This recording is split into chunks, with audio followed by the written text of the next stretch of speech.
Hey, good evening, everybody. This is Steve with Real Progressives. I want to talk real quickly about memory lane and some things that have happened down the pipe as we've been around here. We've been live now for 2 years plus. And, you know, I was watching some very, very old videos, some very old footage. And I was reminded of all the things that we have been through with you all, going through this, the beginning of this movement, and how this movement formed through the Bernie primaries and then through the general election, and here we are today. And I realized one of the most gruesome truths. People that we loved and cared about a year ago no longer love and care about you, or they no longer love and care about somebody else because they changed what party they're voting for, or they changed the, and so there's like zero room in this movement for anybody who doesn't toe the line in terms of the way that the flock moved. And you know something, I gotta tell you straight up, watching these old videos and watching my face and watching how I felt, and I could remember how I was at that moment when I did it. I remembered, you know, the optimism. I remembered the shared love, that movement feeling, that feeling that everybody was in it to win it. And then I started watching people self-balkanize. They started grouping in this little group and this little group and going off in this little group, and I only listen to this person, and I only vote for this group over here. And all of a sudden, little by little, you watch the sheep scatter again. And you realize at the end of the day, this movement is very, very fractured. It's very, very fractured. And people mistakenly, even the haters and the lovers, mistakenly still believe that everything is dependent on Bernie Sanders. They mistakenly believe that everything is about go green, or they mistakenly believe that everything's about Dementer and reforming the party. They forget that it really is about this entire group of people fighting to change the entire narrative of how we view the world, of how we view politics, of how we view one another. And, you know, sadly, I watch, it's so pathetic, it reminds me of high school at so many levels.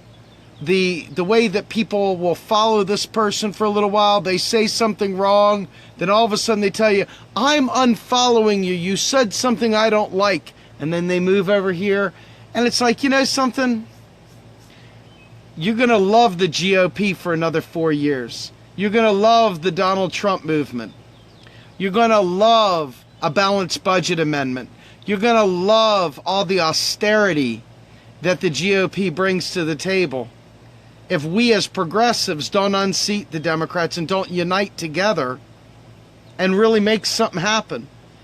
If you're triggered by everybody's differences, if everybody's differences really piss you off so badly that you can't handle being in the room with vegans over here and, you know, Black Lives Matter over there and all these different groups, if you can't handle the fact that everybody's a little bit different, doesn't see things quite the same way, and has a goal, but we need to pull together as a unit, we will never make any progress. And that is what watching my old videos did for me today.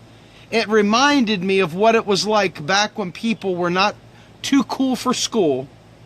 And I remembered when everybody kind of was one big team. You know what I mean?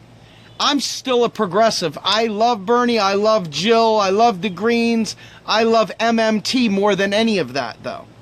You know what I mean? And at the end of the day, I watch folks and I say to myself, it's not them, it's us. It doesn't matter what they're doing, it's us.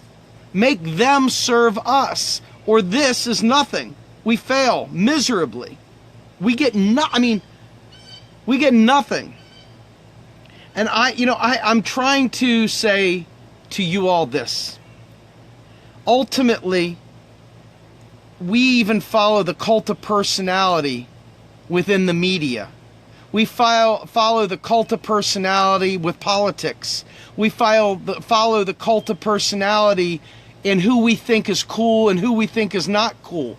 And I'm telling you right now that if we don't unite around universal truths, okay, we will have nothing. I mean, when I say nothing, I'm telling you we will have nothing to show for our efforts. We will have nothing whatsoever to show for our efforts. All my life, I try and tell people this. Some of them listen, some of them don't listen. I hope more listen. We all pretty much share the same goals. We all want universal health care. We all want to fix the environment. We all want to get rid of fossil fuels and move to green energy. We all want to have free college for all, and we want to have student debt relief. We all want to end the drug war. We all want to reform prisons.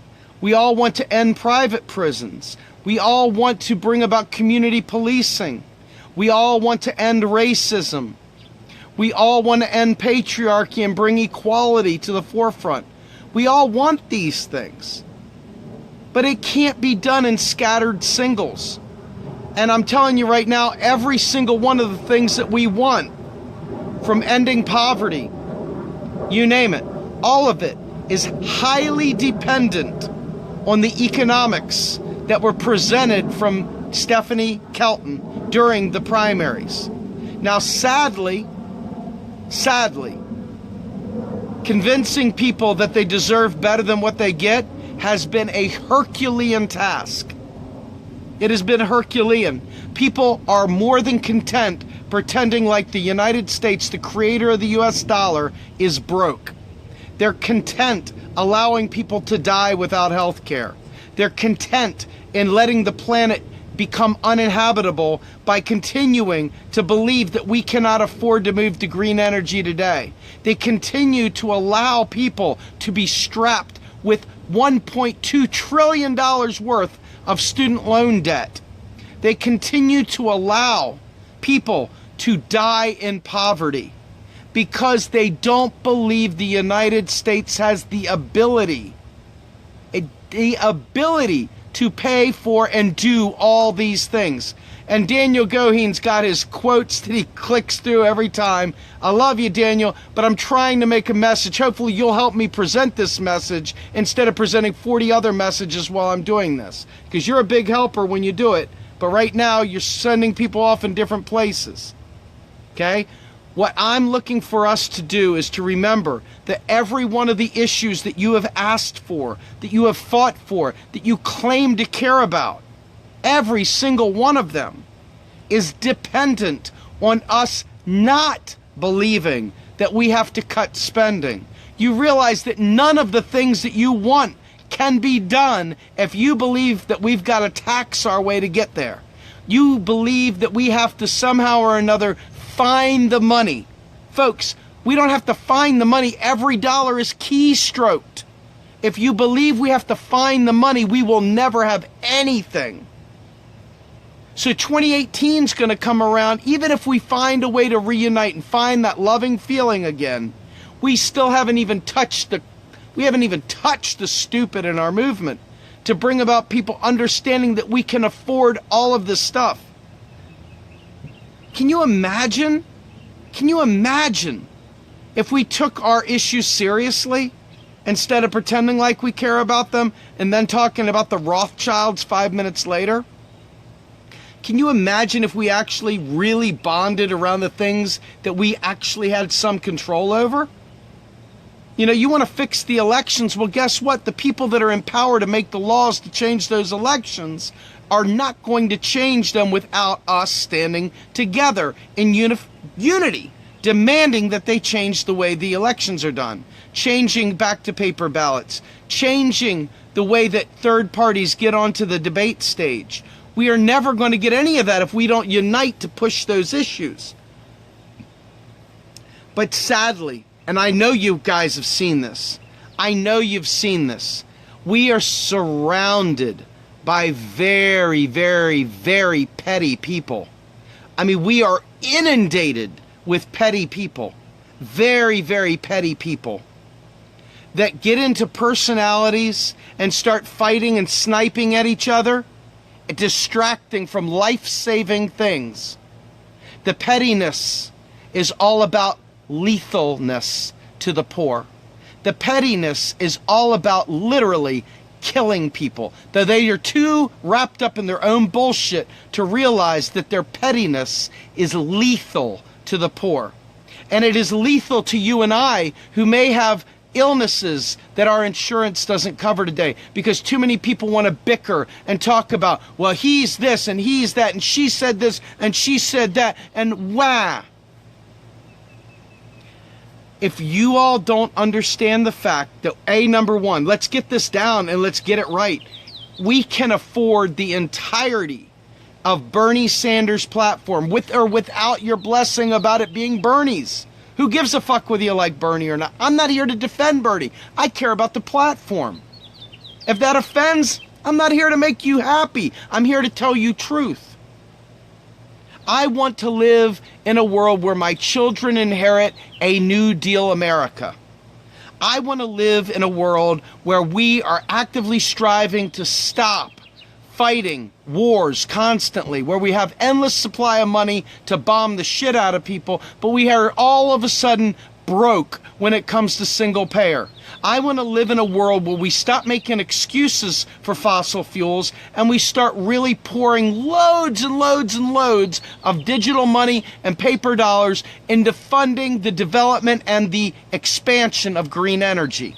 That's what I want. I want to live in a world where kids walk out of high school without $100,000 of student debt because they're able to get a job in an apprentice, and they're able to go ahead and live a life without a bag of freaking debt over their shoulder.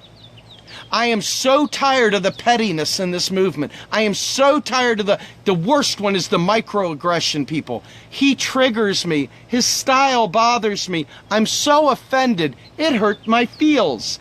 You got to get over it, because you're going to be offended constantly. Nobody is going to make you happy as you need to be. That's only coming from inside you. I'm sorry if some people quote unquote trigger you. You are going to need to get over it. My kids' lives depend on it. Your kids' lives depend on it. Every one of your kids' lives depend on it. You've got to get over this whole microaggressions. I got feels. You got to focus on this big picture or we all die. We die. This is not one of those games where we come out just a little bruised. We're talking about mass extinction. We are talking about undrinkable water. We are talking about the ocean's acidification. We are talking about massive releases of methane because we are too stupid, and we are wrapped up in the feels, and we are wrapped up in microaggressions, and we're wrapped up in who pissed who off and all the other drama.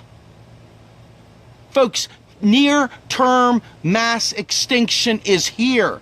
Now, is it going to happen? I don't know. I'm not in the future. I'm here today trying to prevent it. And it all comes back to economics. And this is what pisses me off to high heaven.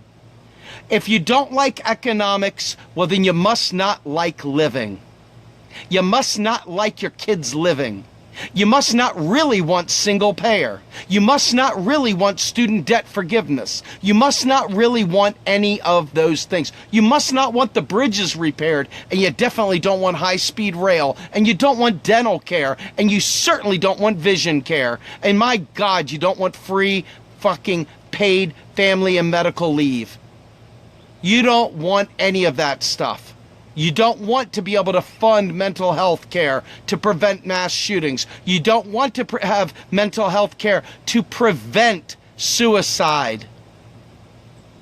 Do you understand? Economics is the foundation of all these things, and yet people run from it every single day. And I look back and I watch these old videos where it's all happy-go-lucky and we're all feeling our way through it.